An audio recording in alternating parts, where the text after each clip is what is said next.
All right, folks, I think we're live, though I can't be totally sure. So if you're out there, please send me some kind of reaction. That would be helpful. Um, we are live, I think, across both YouTube and LinkedIn.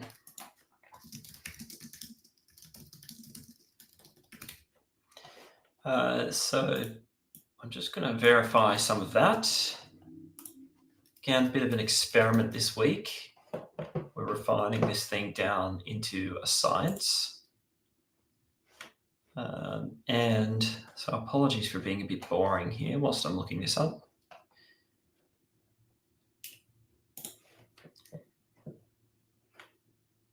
It looks like we're live. All right. Okie dokie. Well, that's very cool. So my name's James. I work with Giraffe. I have worked here for nearly 5 years. I'm huge fans of the product. I'm a massive fan of the team. And I love this. This is my absolute joy, is to get into the product and do a feasibility study. So that's what we're going to do today. And we're going to do a few things today that I haven't done for a while. So it could be choppy. We've got 30 minutes to achieve it. And we're going to see how we go. So here we go. Let's share the screen. And just try and do this thing where I have both things open. Oh, look at this, amazing. All right, so let's have a chat about what we're looking at here. Today we're going to look at Dick's Sporting Goods, and they announced back in March that they're going to open quite a number of new stores and renovate a bunch of others.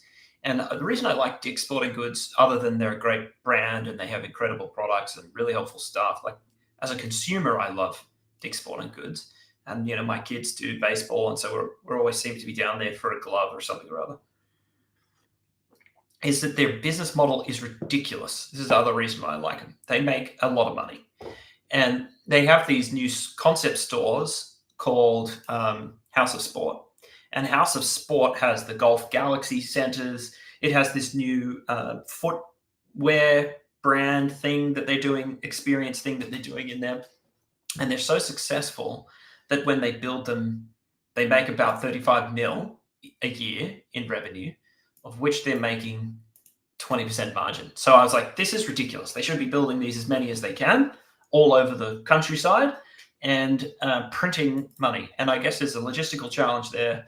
One of the other things that that I found that they've done this year, which was announced like literally a few weeks ago, is they've built this they're building this 800,000 square foot regional distribution center. So I'll kind of show a little bit about why Dick's are doing this and my thesis on where they should go next. Now, need to do all my disclaimers.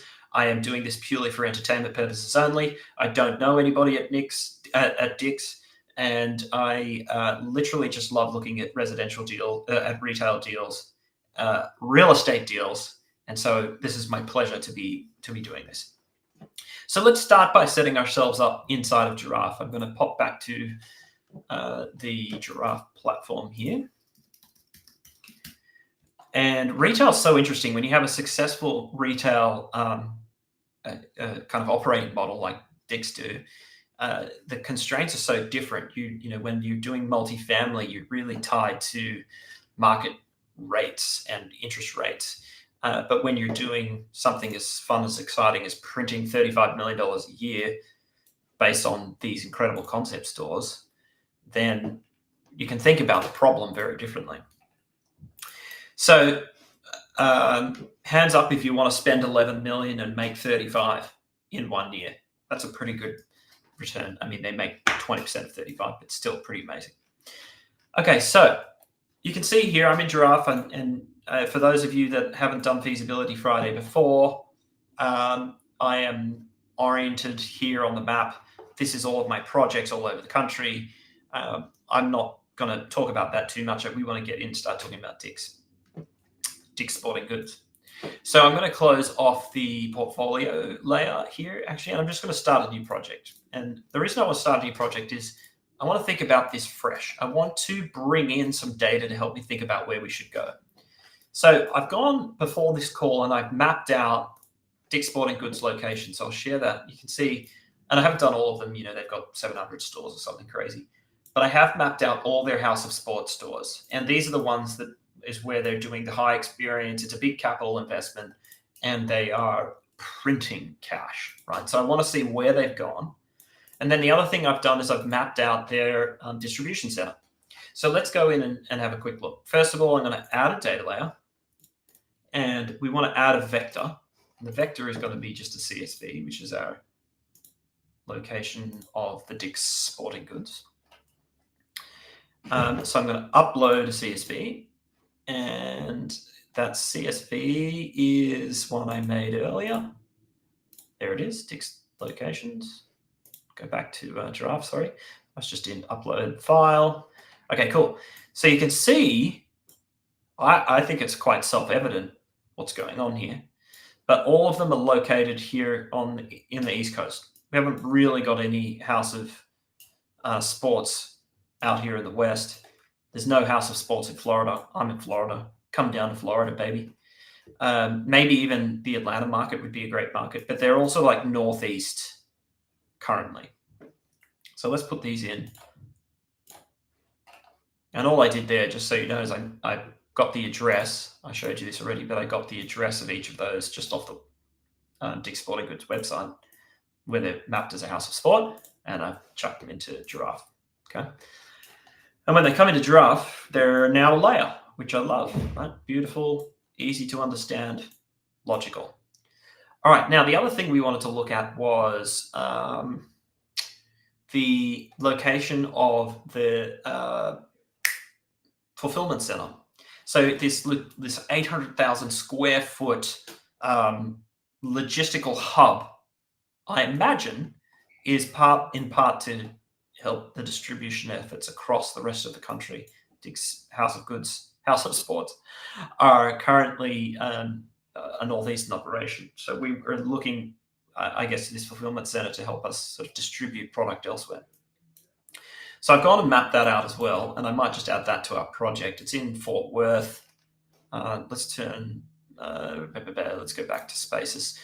I'm going to go back to my home screen here, not Rob's home screen, James's home screen.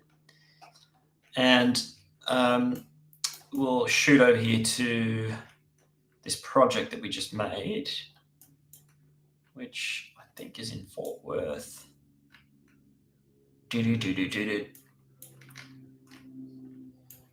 Anyone play Mario growing up? I love the music from Mario. Okay, come on now. Oh, there it is, Dick's example. Oh no, that's an actual House of Sports. Oh, silly me, I mustn't have saved it. All right, let's go get the address.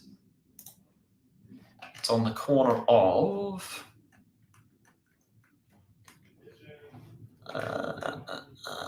where is it? It's somewhere in Fort Worth. You know what? We're moving on. Let's actually look at a House of Sports. So I went and found the House of Sports. This is one of the addresses, and I drew it. And we're going to do this exact same concept in a few different locations. That'll be part of what we do in our Feasibility Friday. You can see it's huge. It's they'll turn the envelope off for a minute, but here is the box. It's about 100,000 square feet, a little more, a little less, depending on the concept. And then the access for loading it is these two, I can't remember what you call those, where they subterranean ramps, and the trucks can back in and it bottoms out and they can back right up there without having to ramp up or ramp down. And then obviously, just like every retail complex, it's got or these sort of big box retail complexes, it's got an enormous amount of parking. And you can see as I zip back from the road here on the satellite, it's actually not as much as I thought originally, but it's still a lot. So if we look at, the density here, 331 spaces, honestly, I would have thought it'd be heaps more. That's only really a 3-to-1 ratio on parking 2-to-1 ratio on 1,000 square feet of retail. But still, 3-to-1. Let's call it 3-to-1. 100,000 square feet of retail, 3-to-1 of parking. So the reason I'm looking at this is obviously I want to be able to replicate this thereabouts when we go to our next spot. All right, so going back to our analysis, we'll bring that location of Dick's Sporting Goods into the fold. We can see they're all up in the northeast.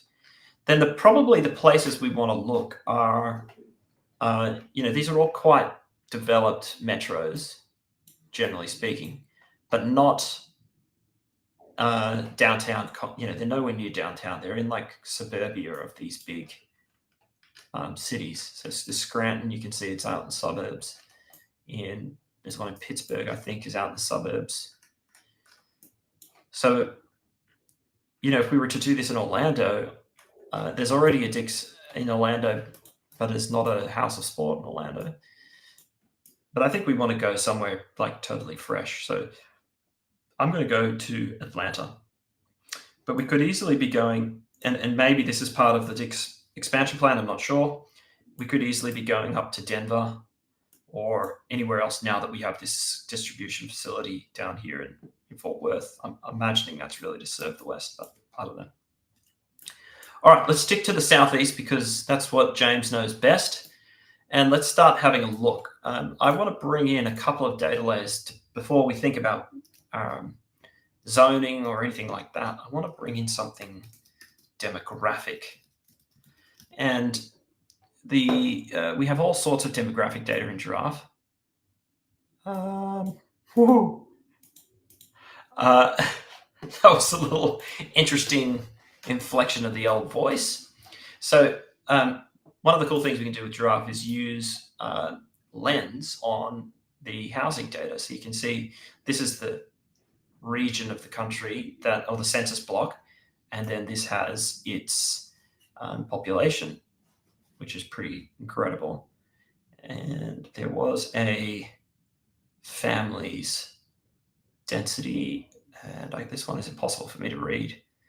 Holly's probably losing her mind, going, yeah. Easy for her to read. So I'll go and get rid of this one. I'll just bring in a different one that's a little simpler. And what I want to do is map. Hang on. We do want that one.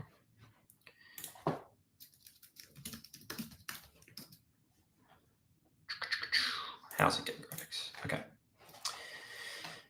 So I want to just try and see where the density of families is. And Holly, if you're listening in, I would love it if you'd give me some kind of indication about which field is the relevant field. And maybe it's 5, 10, 15-year-olds, 20-year-olds, 25-year-olds. I think that's what that is.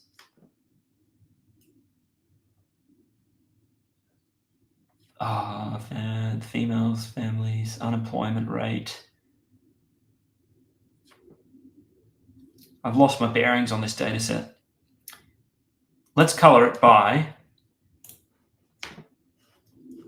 I'm just trying to build a heat map here of population density is probably a good one. All right, James, the people are waiting. All right, let's put in population density. I want to color it by population density. Okay. It looks relatively accurate to me in that the higher density areas are downtown. But what we want to look for is like these areas like up here in Brookhaven that are rural, that are urban, but like suburban, right? And still have lots of people. That, I think, up here, the Brookhaven track in Atlanta is probably a good idea. So over the top of that, let's add in regrid. Regrid is our parcel data. And let's just start seeing if we can't find a relatively large parcel along this Brookhaven type corridor. I'm going to flip the lens now to be on the parcel data when it decides to load in. Here it comes. And I'm going to need to look for sites that are zoned either mixed use or retail, or commercial, I should say. And I need to look for sites that are bigger than 100,000 square feet, right? Plus, enough for 300 parking spaces.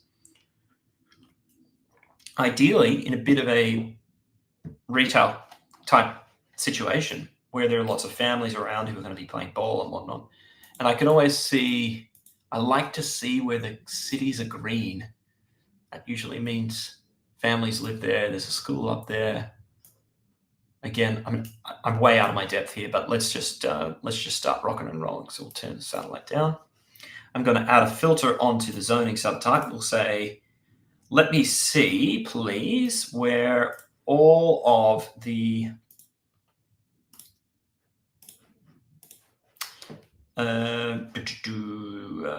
commercial zoned lots are. And let's add to that commercial. Let's add neighborhood commercial. We'll add in mixed use.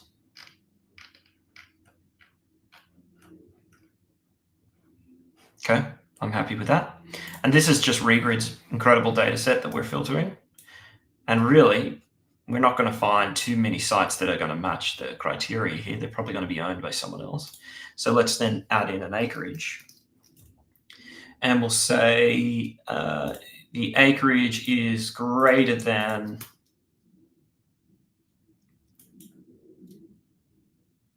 the store is 2 acres. So then let's add in another 2 acres for parking, call it 5 acres. All right. So along our Brookhaven strip, where we're happy with population density and we're happy with our location in regard to other Dick's Sporting Goods, we can see there's very few sites that work. And this is a mall. So perhaps we could acquire some real estate from the mall. There might be a building here or a series of buildings that is defunct. So that's worth a consideration. We can have a look at the owner there. And the other sites, where have they gone? Turn the satellite down. Okay, here they are. So what else have we got? We've got this guy here, which looks to be a lot like a mixed use kind of deal. Something already on it, probably a tower on it. We might be still a little too urban.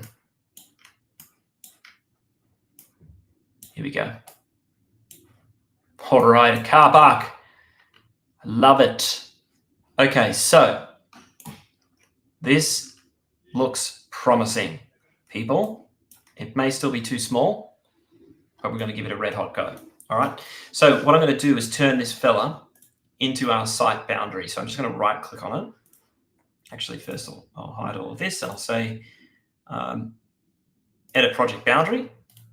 And I'm going to say set project boundary. So now we can see it's 234,000 square feet. So by the law of math, we should be able to fit one of these concepts on here. And will we get enough parking? I'm not sure. So let's grab our default box size and just paste it, boom, just right here in the middle. Okay. And I'm going to move our parking around. I'm going to get rid of our road here for a minute, and we're just going to play with the box. And you can see our problem, right? Immediately we can see our problem. We haven't even looked at the zoning yet. And this box is so enormous that we're not even getting close to putting a house of sport here in a context of an urban neighborhood like this. It's just not going to happen. And that explains why those house of sports are like along the interstate type off-ramp retail complexes where, there's plenty of room for something like this. And again, like size isn't everything, I like to say this often. Shape is quite important, particularly when we've got these big box problems. We need to find a location that not just suits us from a pure acreage point of view, but a size point of view. All right, so let's go back to our mall, and I think what we'll try and do is assume that we can buy maybe this parcel here as well, and we may have to do a couple of parking trade-offs. But what we want to look at right now is literally the feasibility of this. So from site selection point of view, I'm going to go ahead and say not feasible. That's fine. But let's consider that perhaps it is feasible, and we're going to have to change our boundary here to include this second car park. So I'll go back to our Dix. No, we want to go back to regrid and pop that open, and we'll get rid of all our filters so we can see the parcels again. See, this parcel here starts to become interesting to us, and it's all owned by this mall couple, this master development here. So I'm sure this would be a much trickier deal to do than I'm trying to do. And let's just start drawing some parking. So I'm going to go down to my toolbar here. Well, first let's change the boundary so we've got both parcels. Add in this guy here. No, not that one. That one. We'll say merge. Perfect. And let's just start drawing parking, and I'll try and get it. So we've got to remember that we need access at the back for loading. And then I'm going to draw parking literally all down the right-hand side. As I'm drawing, you can see I'm sticking within FAR. I've got my net rentable, my gross, all of the things that are important to me. And let's just grab a car park and see. Car parking not on the frontage. Any good retail developer would call me insane for this thing that we're doing here. This abomination we've created.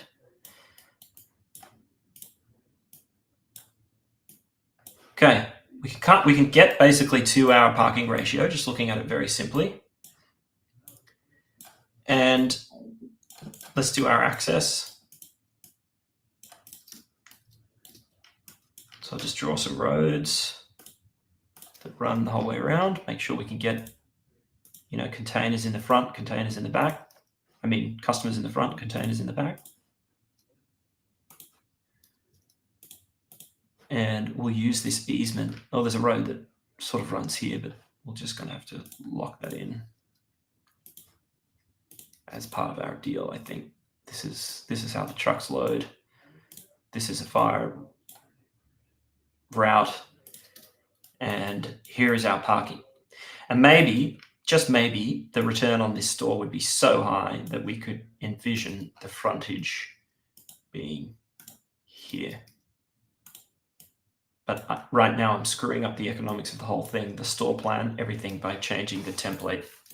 So I really don't like this. And I think there's a massive tower right there.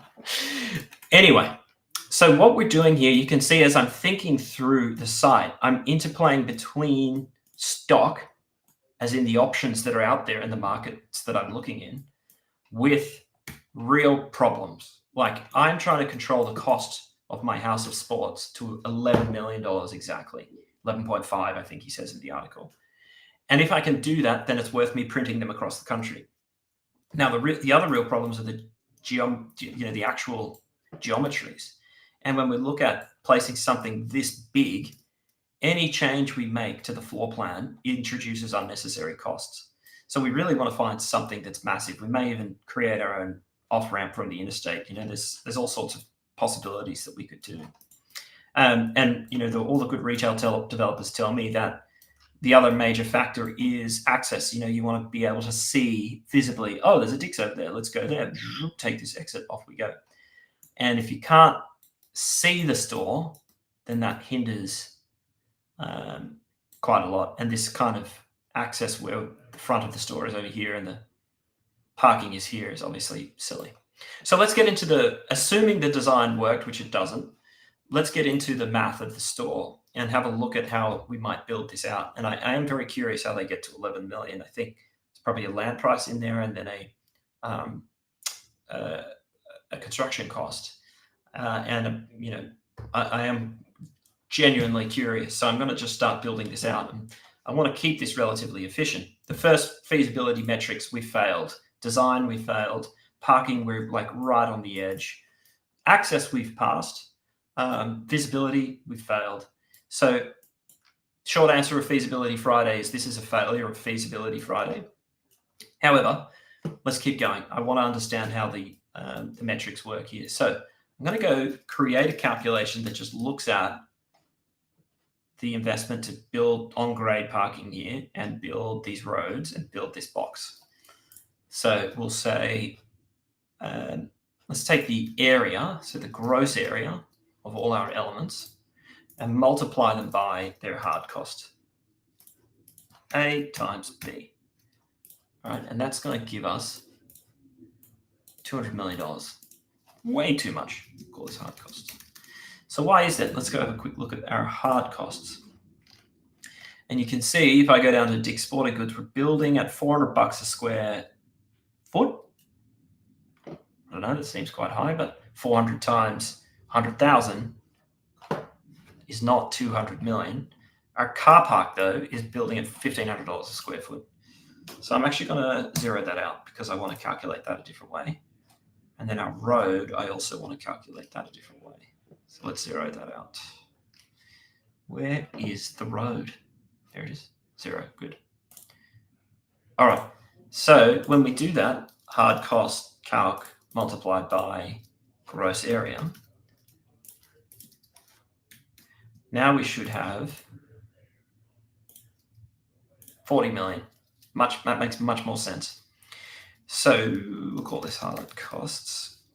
But what's curious to me about that is that means they're building these Dick's Sporting Goods at $100 a square foot, inclusive of the land price. Because they're saying it's costing $11 million of capital outlay. So either I don't understand something or they are of net capex. Okay, so net capex, I assume, doesn't take into account the value of the real estate and probably the shell, because that's an asset that we can keep on the balance sheet.